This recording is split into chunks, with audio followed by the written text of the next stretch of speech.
মোতিগঞ্জ গ্রামে বসবাস করত কানাই আর তার মা-বাবা। তাদের ছিল ছোট্ট সুখী পরিবার। অনেক অভাব অনটনের মধ্যে তাদের দিন কাটত। তার বাবা ছিল একজন কৃষক। কি গো, আজ তোমাকে এত ক্লান্ত লাগছে কেন? আজকে তুমি মাঠে যাবে না? না গো গিন্নি, আজ এত রোদ্দুর বার হয়েছে, একটুও বৃষ্টি হচ্ছে না, জমি সব শুকিয়ে কাঠ হয়ে গেছে। কি যে চাষ করব কিছুই বুঝতে পারছি না। হ্যাঁ, সেটা তুমি একদম ঠিক কথাই বলেছ। এখন বৃষ্টি হচ্ছে না, চারিদিকে জমি সব শুকিয়ে গেছে। আচ্ছা, আমাদের বাড়ির পেছনে যে পুকুর আছে, সেই পুকুরে কি মাছ চাষ করবে? না গো গিন্নি, মাছ চাষ করতে গেলে তো অনেক টাকার দরকার। আমি অত টাকা পাবো কোথা থেকে? ওইদিকে জমির অবস্থাও তো খুব খারাপ। আমি কি করে যে কি করব কিছুই বুঝতে পারছি না। আচ্ছা, তুমি অত চিন্তা করো না, দেখবে একদিন সব ঠিক হয়ে যাবে, আমরাও সুখের মুখ দেখতে পাবো। কিন্তু সেই দিন যে কবে আসবে গিন্নি, সেই আশায় তো আমি আছি। এত পরিশ্রম করি, তাও ভগবান একটু মুখ তুলে তাকায় না আমাদের দিকে। আরে তাকাবে তাকাবে, ঠিক একদিন তাকাবে, দেখো তুমি। আচ্ছা, তুমি যাও, দেখো তো ছেলেটা কোথায় গেল। সেই সকালে বেরিয়েছে, কত বেলা হলো, এখনো তো বাড়ি এলো না। তাই নাকি? এখনো বাড়ি আসেনি? এই ছেলেটাকে নিয়ে যে কি করব আমি? সারাদিন মাঠে ফাটে ঘুরে বেড়াবে আর পশু পাখিদের সাথে কি যে কথা বলে বেড়ায়, সে তো বুঝি না। ওরা তো কথাও বলতে পারে না। আহা, এমন করে বলো না, ছেলেটা আমাদের বড্ড লক্ষ্মী, কোনো চাওয়া পাওয়া নেই, কোনো বায়না নেই। যাও তো, ওকে গিয়ে ডেকে নিয়ে এসো। আচ্ছা ঠিক আছে, তুমি রান্না বসাও, আমি যাই, একেবারে স্নান সেরে ফিরবো।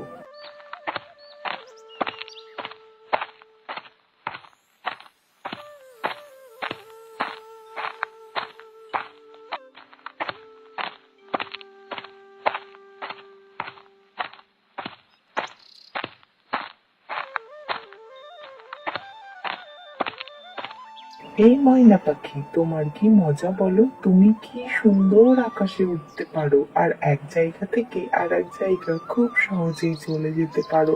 আমি যদি তোমার মতন উঠতে পারতাম তাহলে কত ভালো হতো।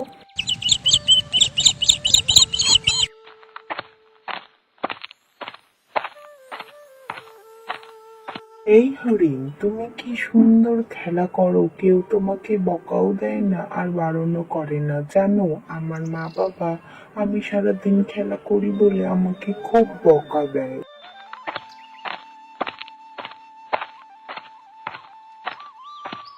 এই গরু, তুমি এই ঘন জঙ্গলে কি করছো? তোমাকে তো বাঘে খেয়ে ফেলবে। আমি কোথায় জঙ্গলে চলে এসেছি, এখন আর এই জঙ্গল থেকে আমি বার হতে পারছি না। ও মা, তুমি কথা বলতে পারো? আমি কখনো দেখিনি কোনো গরু কথা বলতে পারে। হ্যাঁ, আমি তো সেই জন্ম থেকে কথা বলতে পারি, এটা আমার নতুন পেয়েছি। আমার কথা বাদ দাও, তুমি একা এই ঘন জঙ্গলে কি করছো বলো তো? আরে, আমি তো এই জঙ্গলটা একটু ঘুরে দেখবো বলে এসেছি, কিন্তু এসে যে তোমার সাথে দেখা হয়ে যাবে সেটা তো আমি ভাবিনি। আচ্ছা, তোমার নাম কি? আমার কোনো নাম নেই গো, কিন্তু তুমি এই জঙ্গলে বেশিক্ষণ থেকো না, কখন কোন জন্তু হামলা করে দেয়। হ্যাঁ হ্যাঁ, সে তো আমি বাড়ি যাবই, তার আগে তোমার একটা নাম দে। ভোলা নামটা কি তোমার পছন্দ? তাহলে তোমার নাম ভোলা দেব। আচ্ছা, এই জঙ্গলে তোমার নিজের কেউ নেই? ভোলা, ভোলা নামটা তো খুব সুন্দর, আমার খুব পছন্দ হয়েছে। এই জঙ্গলে আমার নিজের বলে কেউ নেই, আমি এখানে একাই থাকি। তাই নাকি? তাহলে তুমি যাবে আমার সাথে আমাদের বাড়িতে। তোমাকে নিয়ে গেলে আমার খুব মজা হবে। তুমি নিয়ে যাবে আমাকে তোমাদের বাড়িতে? হ্যাঁ, নিয়ে যাবো। তুমি যাবে কি সেটা বলো। হ্যাঁ, যাবো।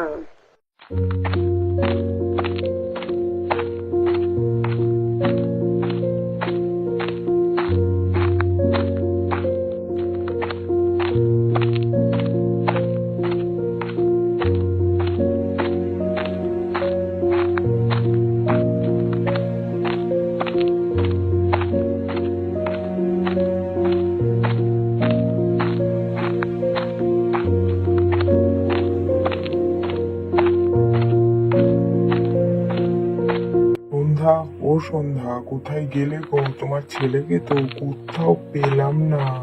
কি বলছো কি? কোথাও পেলে না? এত বেলা হয়ে গেল, কোথায় গেল ছেলেটা? সেই কোন সকালে বের হয়েছে। অত চিন্তা করো না তো, তোমার ছেলে ঠিক সময় চলে আসবে, দেখো তুমি। হ্যাঁ, তোমার আর কি, ছেলেকে নিয়ে তো কোনো মাথা ব্যথাই নেই, যত জ্বালা সব আমার।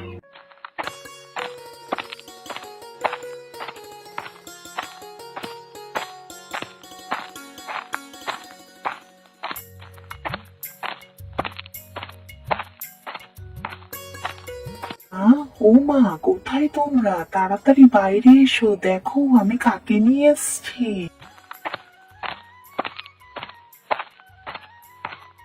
একে আমাদের অভাবের সংসার, তার মধ্যে তুই আবার একটা গরু নিয়ে আসলি।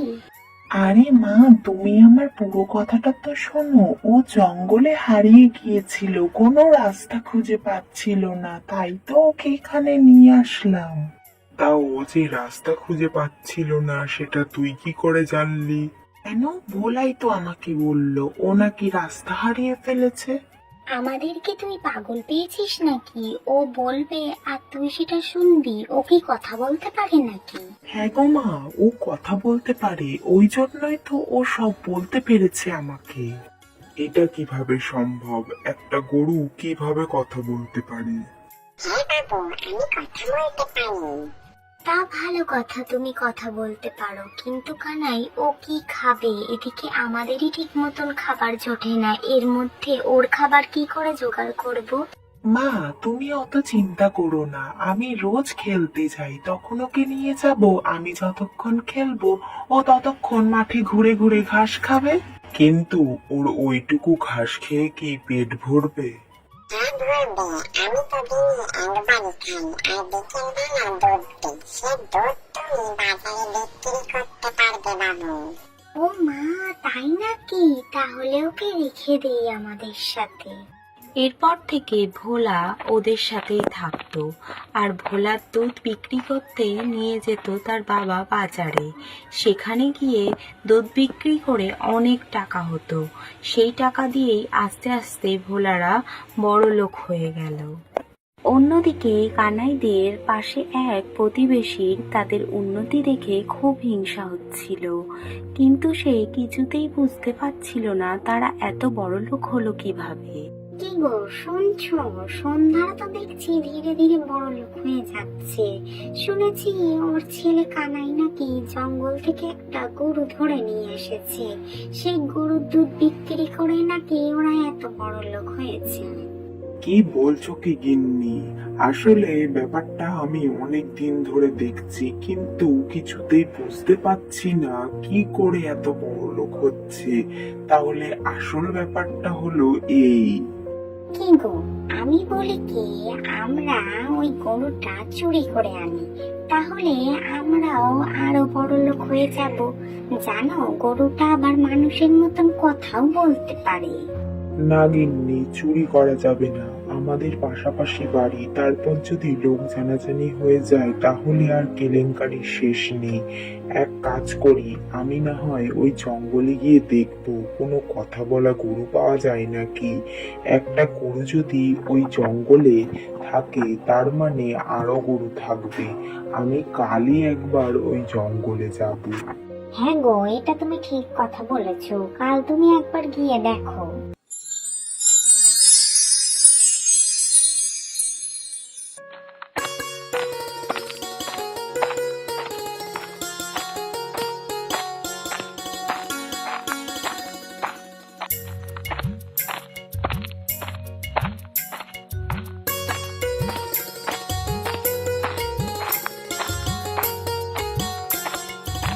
জঙ্গলের এত ভিতরে চলে আসলাম, তাও কোনো গরু পশু পাখি কোনো কিছু দেখা পেলাম না। জানি না আদেও কোনো গরুর দেখা পাবো নাকি।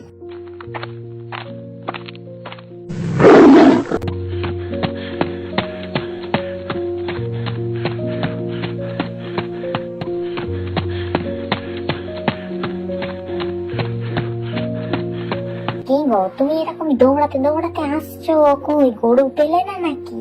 আর গরু কোনো রকমে প্রাণ বাঁচিয়ে পালালাম। আমার কোনো গরুরও দরকার নেই, আর বড় লোক হওয়ারও দরকার নেই। বাঘে তাড়া দিয়েছিল, প্রাণ হাতে নিয়ে দৌড়ে পালিয়ে বেঁচে এলাম। ও মা, কি বলছো কি তুমি? বাঘের তাড়া খেয়ে তারপরে ফিরে আসলে? না গো, আমার আর দরকার নেই কোনো গরুর টরুর। ওই জন্যই সকলে বলে বেশি লোভ করা ভালো না। চলো, তুমি ঘরে চলো।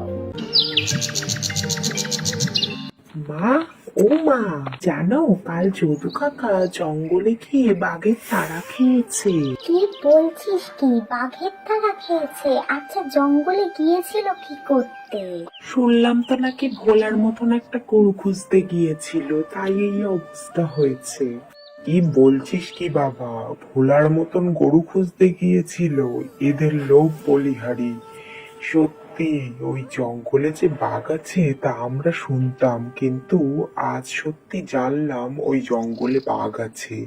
তুই কিন্তু আর ভুলেও ওই জঙ্গলে যাস না।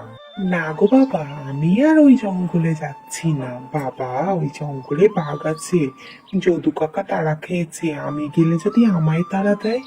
তবে যদু কাকা তাড়া খেয়েছে, ভালোই হয়েছে। বড্ড লোভ ওনার।